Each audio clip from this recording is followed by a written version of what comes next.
ಓಂ ಶಾಂತಿ. ನಮಸ್ಕಾರ ಅಣ್ಣಂದಿರೆ, ಅಕ್ಕಂದಿರೆ. ಇವತ್ತು 8ನೇ ಫೆಬ್ರವರಿ 2026ರ ಅವ್ಯಕ್ತ ಮುರಳಿಯ ಮಂಥನ ಮಾಡೋಣ ಬನ್ನಿ. ಓಂ ಶಾಂತಿ. ಇವತ್ತಿನ ಮುರಳಿಯ ವಿಷಯ ಬಹಳ ಆಳವಾಗಿದೆ. ಈ ಹೊಸ ವರ್ಷದಲ್ಲಿ ಪರಿವರ್ತನ ಶಕ್ತಿಯ ವರದಾನದ ಮೂಲಕ ನಕಾರಾತ್ಮಕತೆಯನ್ನು ಸಕಾರಾತ್ಮಕತೆಯಲ್ಲಿ ಪರಿವರ್ತನೆ ಮಾಡಿ, ಸಂಕಲ್ಪ, ಶ್ವಾಸ ಸಮಯವನ್ನು ಸಫಲ ಮಾಡಿ, ಸಫಲತಾಮೂರ್ತಿಗಳಾಗಿ. ಹೌದು, ಈ ಒಂದೇ ವಾಕ್ಯದಲ್ಲಿ ಇಡೀ ವರ್ಷದ ಗುರಿಯನ್ನು ಬಾಬಾ ಕೊಟ್ಟಿದ್ದಾರೆ. ಇದರಲ್ಲಿ ಮುಖ್ಯವಾಗಿ ನನ್ನ ಗಮನ ಸೆಳೆದಿದ್ದು ಪರಿವರ್ತನಾ ಶಕ್ತಿ. ಕರೆಕ್ಟ್. ಪರಿವರ್ತನೆ ಅಂದ್ರೆ ಏನು? ನಾವು ಸಾಮಾನ್ಯವಾಗಿ ಹೊಸ ವರ್ಷದಲ್ಲಿ ಕೆಟ್ಟ ಅಭ್ಯಾಸ ಬಿಡ್ತೀನಿ, ಒಳ್ಳೆ ಅಭ್ಯಾಸ ಶುರು ಮಾಡ್ತೀನಿ ಅಂತ ಹೇಳ್ತೀವಿ. ಇದು ಅಷ್ಟೇನಾ ಅಥವಾ ಇದಕ್ಕಿಂತ ಆಳವಾದದ್ದಾ? ಖಂಡಿತ ಇದಕ್ಕಿಂತ ಆಳವಾದದ್ದು. ಬಾಬಾ ಇಲ್ಲಿ ಹೇಳೋದು ಬಾಹ್ಯ ಬದಲಾವಣೆಗಿಂತ ಹೆಚ್ಚಾದಿ ಆಂತರಿಕ ದೃಷ್ಟಿಕೋನದ ಬದಲಾವಣೆ. ಅಂದ್ರೆ ನಮ್ಮನ್ನ ಕೆರಳಿಸೋ ಒಂದು ಘಟನೆ ನಡೀತು ಅಂದ್ಕೊಳ್ಳಿ. ಸರಿ. ಆ ಘಟನೆಯನ್ನೇ ನಾವು ಹೇಗೆ ನೋಡ್ತೀವಿ ಅನ್ನೋದ್ರಲ್ಲಿದ ಪರಿವರ್ತನೆ. ಅದನ್ನ ಒಂದು ಸಮಸ್ಯೆಯಾಗಿ ನೋಡ್ಬೋದು ಅಥವಾ ಅದರಿಂದ ಕಲಿಬೇಕಾದ ಪಾಠ ಅಂತನೂ ನೋಡ್ಬೋದಲ್ವಾ? ಹೌದು, ನೆಗೆಟಿವ್ ಅನ್ನ ಪಾಸಿಟಿವ್ ಆಗಿ ನೋಡೋದು. ಆದ್ರೆ ಅದು ಪ್ರಾಯೋಗಿಕವಾಗಿ ಸ್ವಲ್ಪ ಕಷ್ಟ ಅನ್ಸುತ್ತೆ ಕೆಲವೊಮ್ಮೆ. ಹೌದು, ಅದಕ್ಕೆ ಬಾಬಾ ಇದನ್ನ ವರದಾನ ಅಂತ ಕರೆದಿದ್ದಾರೆ. ಇದು ನಮ್ಮ ಸ್ವಂತ ಶಕ್ತಿಯಿಂದ ಮಾತ್ರ ಆಗೋದಿಲ್ಲ. ಬಾಬಾರ ನೆನಪಿನಿಂದ, ಆ ಶಕ್ತಿಯಿಂದ ನಾವು ಇದನ್ನ ಮಾಡಬಹುದು. ಅಚ್ಛಾ, ಇನ್ನೊಂದು ಪದ, ಸಫಲತಾ ಮೂರ್ತಿ. ಇದು ಕೇಳೋಕೆ ಎಷ್ಟು ಚೆನ್ನಾಗಿದೆ. ಯಶಸ್ಸಿನ ಸ್ವರೂಪವೇ ಆಗ್ಬಿಡೋದು. ಆದರೆ ಸಫಲತಾ ಮೂರ್ತಿ ಆಗೋದು ಅಂದ್ರೆ ನಿಜವಾಗಿ ಏನು? ಪ್ರತಿ ಕೆಲ್ಸದಲ್ಲೂ 100ಕ್ಕೆ 100 ಅಂಕ ತಗೊಳ್ಳೋದಾ? ಇಲ್ಲ. ಬಾಬಾರ ದೃಷ್ಟಿಯಲ್ಲಿ ಸಫಲತೆ ಅಂದ್ರೆ ಫಲಿತಾಂಶ ಅಲ್ಲ, ಅದು ಪ್ರಕ್ರಿಯೆ.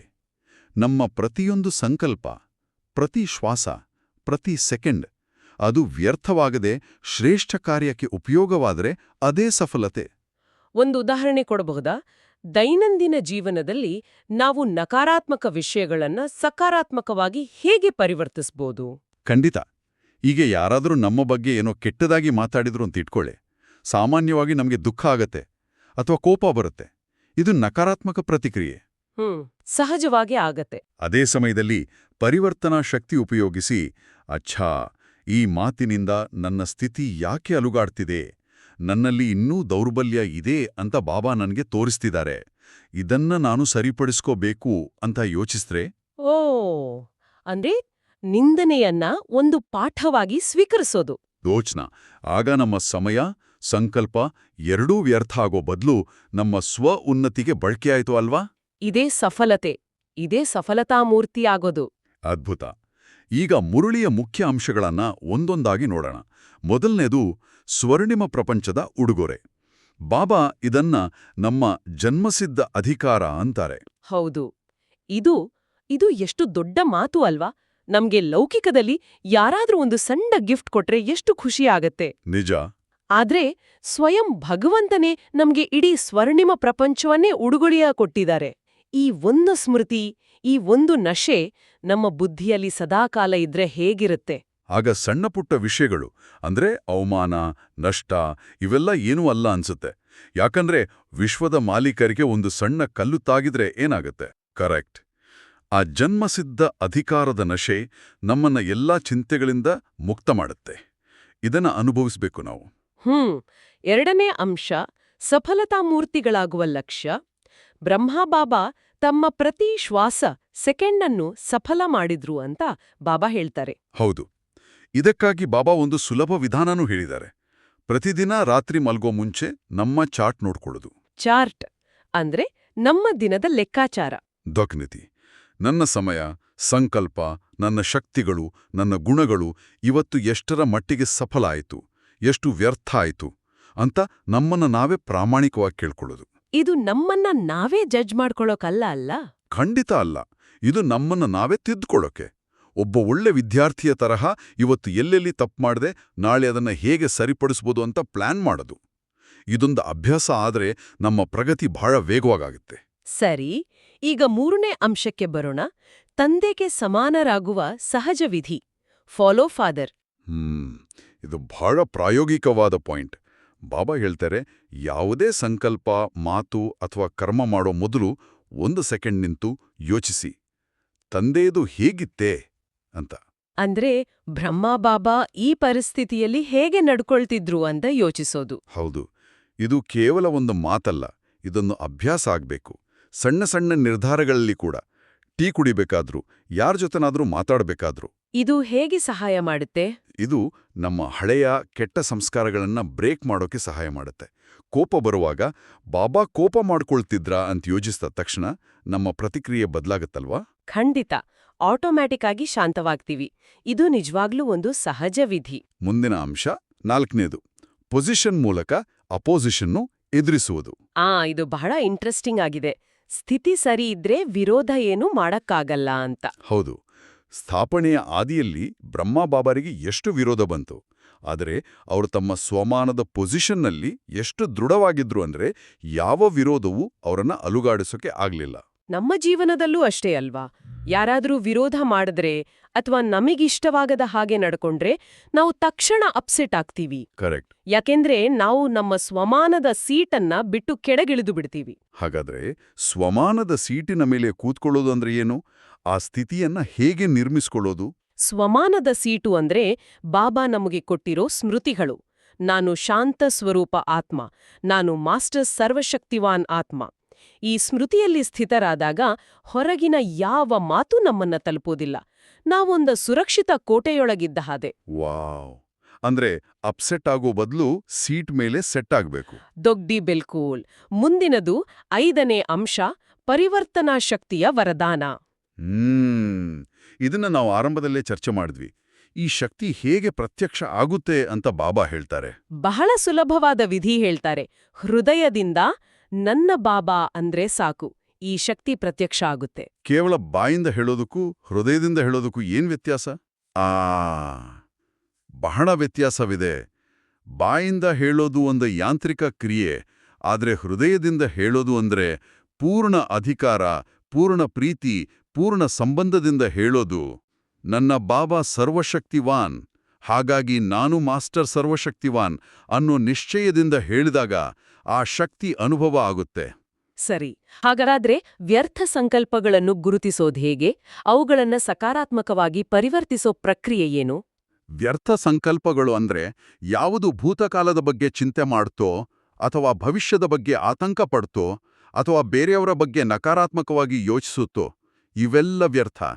ಅದನ್ನ ಗುರುತಿಸಿದ ತಕ್ಷಣ ಟ್ರಾಫಿಕ್ ಕಂಟ್ರೋಲ್ ಮಾಡಿ ಒಂದು ಶ್ರೇಷ್ಠ ಸಂಕಲ್ಪವನ್ನ ಕೊಡಬೇಕು. ಉದಾಹರಣೆಗೆ, ಆ ವ್ಯಕ್ತಿ ಯಾಕೆ ಹೀಗೆ ಮಾಡಿದ್ರು ಅನ್ನೋ ಬದಲು ಆ ಆತ್ಮಕ್ಕೂ ಬಾಬಾ ಶಕ್ತಿ ಕೊಡ್ಲಿ ಅಂತ ಶುಭ ಭಾವನೆ ಇಟ್ಕೊಳ್ಳೋದು. ಅದ್ಭುತ. ಈಗ 6ನೇ ಅಂಶ, ಅವಿನಾಶಿ ಉಡುಗೊರೆ ನೀಡುವುದು. ಹೌದು, ಹೊಸ ವರ್ಷದಲ್ಲಿ ನಾವು ಲೌಕಿಕ ಗಿಫ್ಟ್ ಕೊಡ್ತೀವಿ, ಆದರೆ ಬಾಬಾ ಹೇಳ್ತಾರೆ ಅವಿನಾಶಿ ಉಡುಗೊರೆ ಕೊಡಿ ಅಂತ. ಅವಿನಾಶಿ ಉಡುಗೊರೆ ಎಂದ್ರೆ ಮನಸ್ಸಿನಿಂದ ಶಕ್ತಿಗಳನ್ನ ಕೊಡಿ, ಮಾತಿನಿಂದ ಜ್ಞಾನವನ್ನ ಕೊಡಿ ಮತ್ತು ಕರ್ಮದಿಂದ ನಿಮ್ಮ ಗುಣಗಳನ್ನ ದಾನ ಮಾಡಿ ಅಂತ. ಅಂದ್ರೆ ಮಹಾದಾನಿಯಾಗಿ ಅಂತ.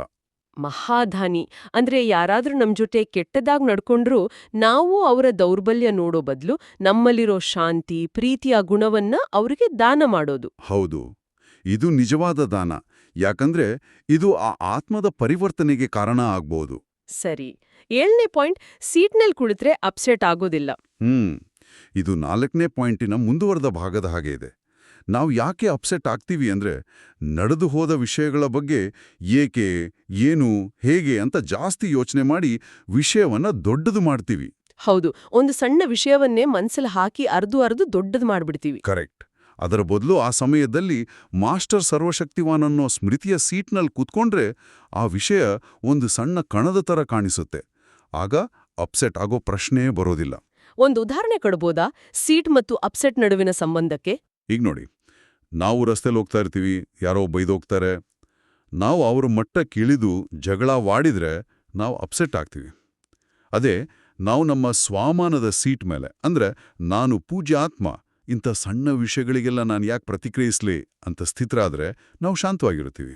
ಹೌದು, ನಮ್ಮ ಸ್ಥಿತಿಯೇ ನಮ್ಮನ್ನ ರಕ್ಷಿಸುತ್ತೆ. ಮುಂದಿನದು 8ನೇ ಅಂಶ, ಕ್ರೋಧದ ಮಕ್ಕಳಿಗೆ ವಿದಾಯ. ಇದು ಬಹಳ ಬಹಳ ಮುಖ್ಯವಾದದ್ದು. ಈ ವರ್ಷ ಕ್ರೋಧ ಮತ್ತೆ ಆವೇಶಕ್ಕೆ ಸಂಪೂರ್ಣ ವಿದಾಯ ಹೇಳಿ ಅಂತ ಬಾಬಾ ಹೇಳ್ತಿದ್ದಾರೆ. ಹೌದು, ಕೆಲವೊಮ್ಮೆ ನಮಗನ್ಸುತ್ತೆ ಕೆಲಸ ಮಾಡಿಸಲು ಸ್ವಲ್ಪ ಕೋಪ ಬೇಕು ಅಂತ. ಕರೆಕ್ಟ್. ಆ ಮನೋಭಾವವನ್ನ ಹೇಗೆ ಬದಲಾಯಿಸೋದು? ಬಾಬಾ ಸ್ಪಷ್ಟವಾಗಿ ಹೇಳ್ತಾರೆ, ಕ್ರೋಧದಿಂದ ಯಾರೂ ಸುಧಾರಿಸಲ್ಲ. ಅವರು ಭಯಪಡ್ಬೋದು ಅಥವಾ ಇನ್ನೂ ಹೆಚ್ಚು ವಿರೋಧಿಗಳಾಗ್ಬೋದು. ಪ್ರೀತಿಯಿಂದ ಮಾತ್ರ ಪರಿವರ್ತನೆ ಸಾಧ್ಯ. ಪ್ರೀತಿ ಅನ್ನೋದು ಒಂದು ಮಾಸ್ಟರ್ ಕೀ ಇದ್ದಾಗೆ. ಅದು ಯಾವುದೇ ಬೀಗವನ್ನ ತೆರೆಯಬಲ್ಲದು. ನಿಜ, ಪ್ರೀತಿಯ ಶಕ್ತಿ ಅಪಾರವಾದದ್ದು. ಇನ್ನು ಕೊನೆಯ 9ನೇ ಅಂಶ, ವರ್ಷವಿಡೀ ಮುಗುಳ್ನುಗ್ಗುವ ಪ್ರತಿಜ್ಞೆ. ಆಹಾ, ಇದು ಬಾಬಾರಿಗೆ ನಮ್ಮಿಂದ ಬೇಕಾಗಿರೋ ರಿಟರ್ನ್. ನಮ್ಮ ಉಮಂಗ ಉತ್ಸಾಹವನ್ನ ನೋಡಿ ಬಾಬಾ ಖುಷಿ ಪಡ್ತಾರೆ. ಆದ್ರೆ ಮುಖದ ಮೇಲೆ ಸದಾಕಾಲ ನಗು ಇಟ್ಕೊಳ್ಳೋದು ಕಷ್ಟ ಅಲ್ವಾ? ಎಷ್ಟೋ ಸಮಸ್ಯೆಗಳು ಇರುತ್ತೆ. ಬಾಬಾ ಹೇಳೋದು ಕೇವಲ ಬಾಹ್ಯ ನಗುವಿನ ಬಗ್ಗೆ ಅಲ್ಲ. ಅದು ಆಂತರಿಕ ಖುಷಿಯಿಂದ ಬರಬೇಕು. ನಮ್ಮ ಜನ್ಮಸಿದ್ಧ ಅಧಿಕಾರದ ಸ್ಮೃತಿ, ಬಾಬಾ ನಮ್ಮ ಜೊತೆಗಿದ್ದಾರೆ ಅನ್ನೋ ನಿಶ್ಚಯ, ಇವೆಲ್ಲ ಇದ್ದಾಗ ಆಂತರಿಕ ಖುಷಿ ತಾನಾಗೆ ಬರುತ್ತೆ. ಆಗ ಮುಖದ ಮೇಲೆ ಮುಗುಳ್ನಗೂ ಸದಾ ಇರುತ್ತೆ. ಅಂದ್ರೆ ಒಳಗಡೆ ಖುಷಿ ಇದ್ರೆ ಹೊರಗಡೆ ನಗು ತಾನಾಗೇ ಬರುತ್ತಾ? ಹೌದು. ಈ ಪ್ರತಿಜ್ಞೆ ಮಾಡಿದ್ರೆ ಬಾಬಾ ಬಹುಮಾನ ಕೊಡ್ತೀನಿ ಅಂತಾನೂ ಹೇಳಿದ್ದಾರೆ. ಅದ್ಭುತ. ಈಗ ಮುರಳಿಯ ಮುಂದಿನ ಭಾಗಕ್ಕೆ ಹೋಗೋಣ. ನೆನಪು, ಪ್ರೀತಿ ಮತ್ತು ನಮಸ್ತೆ. ಅಬ್ಬಾ, ಇಲ್ಲಿ ಬಾಬಾರ ಪ್ರೀತಿಯನ್ನು ನೋಡಿ. ನಾನು ಒತ್ತೇನೆ. ಖಂಡಿತ. 4 ಕಡೆಯ ಮಕ್ಕಳು ಈಗ ಬಾಬ್ದಾದ ಕೊಟ್ಟಿರೋ ಹೋಂವರ್ಕ್ ಅನ್ನು ಪ್ರಾಯೋಗಿಕವಾಗಿ ಮಾಡಿ ಪ್ರಮಾಣವನ್ನು ತೋರಿಸುವ ಸುಪುತ್ರ ಮಗು ತನ್ನ ಪ್ರಭಾವವನ್ನು ತೋರಿಸ್ತಾರೆ. 4 ಕಡೆಯ ಮಕ್ಕಳಿಗೆ ಬಹಳ ಬಹಳ ಹೃದಯದ ಪ್ರೀತಿ ಮತ್ತು ಹೃದಯದ ಪದ್ಮಪಟ್ಟು ನೆನಪು, ಪ್ರೀತಿ ಸ್ವೀಕಾರ ಮಾಡಿರಿ. ಮತ್ತು ಇಂತಹ ಯೋಗ್ಯ ಮಕ್ಕಳಿಗೆ, ಶ್ರೇಷ್ಠ ಮಕ್ಕಳಿಗೆ ಬಾಬ್ದಾದ ಅವರ ನಮಸ್ತೆ. ಮಕ್ಕಳು ಉತ್ತರ ಕೊಡುತ್ತಾರೆ. ಹೃದಯದ ಪದ್ಮಪಟ್ಟು, ಪ್ರೀತಿ, ಸ್ಮೃತಿ ಮತ್ತು ಗುಡ್ ಮಾರ್ನಿಂಗ್ ಹಾಗೂ ನಮಸ್ತೆ ಬಾಬಾ, ನಮಸ್ತೆ ನಮಸ್ತೆ ನಮಸ್ತೆ. ಅಬ್ಬಾ, ಇದನ್ನ ಕೇಳಿದ್ರೆ ಮೈ ರೋಮಾಂಚನ ಆಗತ್ತೆ. ಪದ್ಮಪಟ್ಟು ಅಂದ್ರೆ ಕೋಟಿ ಪಟ್ಟು ಪ್ರೀತಿ. ಹೌದು. ನಮ್ಮ ಒಂದು ಸಣ್ಣ ಪ್ರಯತ್ನಕ್ಕೆ ಬಾಬಾ ಎಷ್ಟು ದೊಡ್ಡದಾಗಿ ಪ್ರತಿಕ್ರಿಯಿಸ್ತಾರೆ. ಮತ್ತೆ ನಮ್ಮನ್ನ ಸುಪುತ್ರರು, ಯೋಗ್ಯ ಮಕ್ಕಳು ಅಂತ ಕರೆಯೋದ್ರಲ್ಲಿ ಎಷ್ಟು ಪ್ರೀತಿ ಇದೆ. ಕರೆಕ್ಟ್. ಈ ಪದಗಳು ನಮ್ಮ ಜವಾಬ್ದಾರಿಯನ್ನ ಇನ್ನೂ ಹೆಚ್ಚಿಸುತ್ತೆ ಅಲ್ವಾ? ನಾವು ಆ ಬಿರುದಿಗೆ ಯೋಗ್ಯರಾಗಿ ನಡ್ಕೋಬೇಕು ಅನ್ನೋ ಪ್ರೇರಣೆ ಸಿಗತ್ತೆ. ಖಂಡಿತ. ಈಗ ವರದಾನದ ಕಡೆಗೆ ಗಮನ ಹರಿಸೋಣ. ವರದಾನ. ಪ್ರತಿಯೊಬ್ಬರ ಸಲಹೆಗೆ ಗೌರವ ಕೊಟ್ಟು, ವಿಶ್ವದ ಮೂಲಕ ಗೌರವವನ್ನು ಪ್ರಾಪ್ತಿ ಮಾಡಿಕೊಳ್ಳುವಂತಹ ಬಾಲಕನಿಂದ ಮಾಲೀಕ ಭವ. ಇದರಲ್ಲಿ ಬಾಲಕ ಮತ್ತು ಮಾಲೀಕ ಸ್ಥಿತಿಗಳ ನಡುವಿನ ಸಮತೋಲನದ ಬಗ್ಗೆ ಹೇಳಲಾಗಿದೆ. ಇದನ್ನ ಸ್ವಲ್ಪ ವಿವರಿಸಬಹುದಾ? ಖಂಡಿತ. ಇದು ಬಹಳ ಸುಂದರವಾದ ಸಮತೋಲನ. ನಾವು ಬೇರೆಯವರಿಂದ ಸಲಹೆ ಕೇಳುವಾಗ ಅವರು ನಮಗಿಂತ ವಯಸ್ಸಲ್ಲಿ, ಜ್ಞಾನದಲ್ಲಿ, ಅನುಭವದಲ್ಲಿ ಚಿಕ್ಕವರೇ ಆಗಿರ್ಲಿ, ನಾವು ಬಾಲಕನಂತೆ ಅಂದ್ರೆ ಪೂರ್ಣ ವಿನಮ್ರತೆಯಿಂದ ಕೇಳಬೇಕು, ಯಾವುದೇ ಅಹಂಕಾರ ಇಲ್ಲದೆ.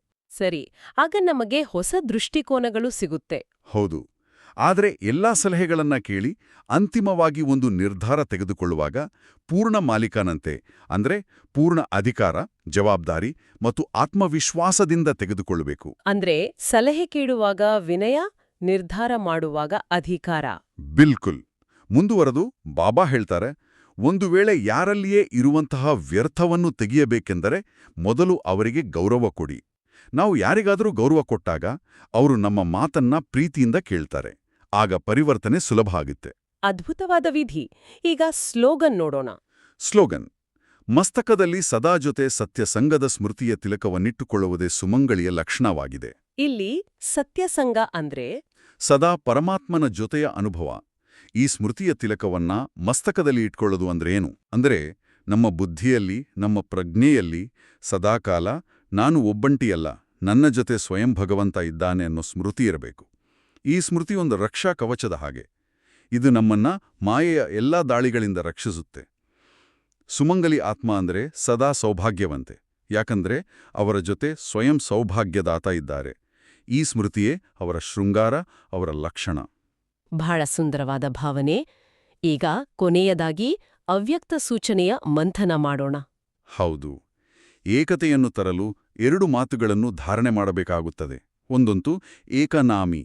ಸದಾ ಪ್ರತಿಯೊಂದು ಮಾತಿನಲ್ಲಿ ಒಬ್ಬರದೇ ಹೆಸರು ತೆಗೆದುಕೊಳ್ಳಿ. 2 ಸಂಕಲ್ಪಗಳ, ಸಮಯದ ಮತ್ತು ಜ್ಞಾನ ಖಜಾನಗಳ ಏಕನಾಮಿ ಉಳಿತಾಯ ಮಾಡಿ. ಯಾವಾಗ ಎಲ್ಲರೂ ಹಾಗೆಯೇ ಏಕನಾಮಿ ಮತ್ತು ಏಕನಾಮಿಯವರಾಗುವಿರಿ, ಆಗ ಒಬ್ಬ ತಂದೆಯಲ್ಲಿ ಎಲ್ಲಾ ಪ್ರಕಾರದ ಭಿನ್ನತೆ ಸಮಾವೇಶವಾಗಿ ಬಿಡುವುದು.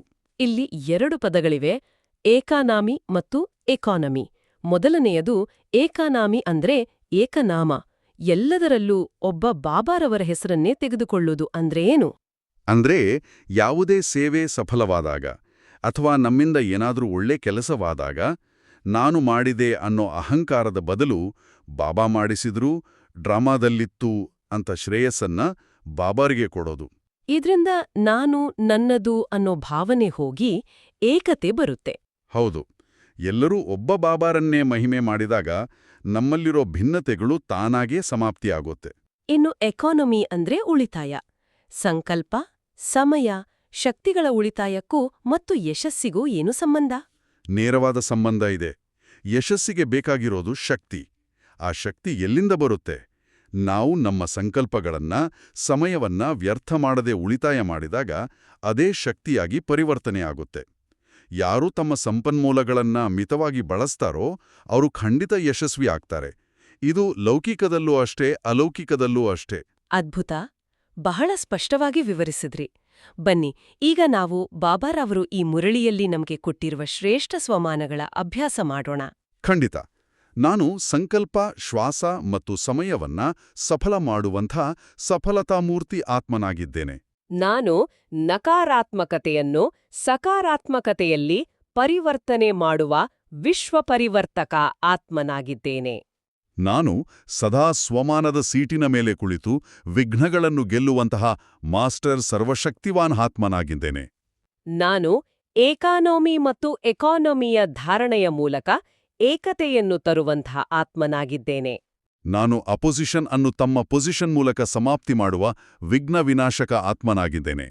ನಾನು ಸರ್ವರಿಗೆ ಅವಿನಾಶಿ ಜ್ಞಾನ ಮತ್ತು ಗುಣಗಳ ಉಡುಗೊರೆ ನೀಡುವಂಥ ಮಹಾದಾನಿ ಆತ್ಮನಾಗಿದ್ದೇನೆ. ನಾನು ಪ್ರತಿಯೊಬ್ಬರ ಸಲಹೆಗೆ ಗೌರವ ನೀಡುವಂತಹ ಬಾಲಕ ಮತ್ತು ಮಾಲೀಕ ಆತ್ಮನಾಗಿದ್ದೇನೆ. ನಾನು ಮಸ್ತಕದಲ್ಲಿ ಸದಾ ಸತ್ಯಸಂಗದ ಸ್ಮೃತಿಯ ತಿಲಕವನ್ನಿಟ್ಟುಕೊಂಡಿರುವಂತಹ ಸುಮಂಗಲಿ ಆತ್ಮನಾಗಿದ್ದೇನೆ. ಅಣ್ಣಂದಿರೇ, ಅಕ್ಕಂದಿರೇ, ಈ ಮುರಳಿಯನ್ನು ಇಡೀ ದಿನದಲ್ಲಿ ಅನೇಕ ಬಾರಿ ರಿವೈಸ್ ಮಾಡೋಣ. ಬಾಬಾರವರು ಕೊಟ್ಟಿರುವ ಶ್ರೇಷ್ಠ ಸ್ವಮಾನದಲ್ಲಿ ಸ್ಥಿತರಾಗೋಣ, ಬಾಬಾ ಕಲಿಸಿದ ಡ್ರಿಲ್ ಮಾಡೋಣ ಮತ್ತು ಯಾವಾಗಲೂ ಫೈನಲ್ ಪೇಪರ್ ಪಾಸ್ ಮಾಡಲು ಎವರ್ ರೆಡಿಯಾಗಿರೋಣ. ನಿಮ್ಮ ಜೀವನ ಅತ್ಯುತ್ತಮವಾಗಲಿ ಎಂದು ಸದಾ ಹಾರೈಸುತ್ತೇವೆ. ಒಳ್ಳೆಯದು. ಓಂ ಶಾಂತಿ.